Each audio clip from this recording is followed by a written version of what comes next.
চট্টগ্রামের কালুরঘাটে কর্ণফুলী নদীর ওপর রেল কাম রোড সেতু নির্মাণ প্রকল্পে ৮১,৪৯,১০,০০০ সহজ শর্তের ঋণ দিচ্ছে দক্ষিণ কোরিয়া।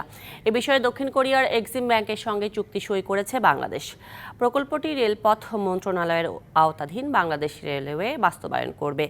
বৃহস্পতিবার রাজধানীর শেরে বাংলা নগরে এনইসি সম্মেলন কক্ষে অর্থনৈতিক সম্পর্ক বিভাগের সচিব মোহাম্মদ শাহরিয়ার কাদের সিদ্দিকী এবং কোরিয়ান এক্সিম ব্যাংকের চেয়ারম্যান ও সিইও ইউন হি সাং ঋণ চুক্তিতে সই করেন। চুক্তি স্বাক্ষর অনুষ্ঠানে উপস্থিত ছিলেন অর্থমন্ত্রী এইচ মাহমুদ আলী, রেলমন্ত্রী মোহাম্মদ জিল্লুল হাকিম সহ সংশ্লিষ্ট সবাই। 5 বছরের তারা অনেক প্রজেক্টে সাহায্য করবে। তো মোটামুটি এর মানে হলো যে আরেকটা আমরা পেলাম লাইন আর কি।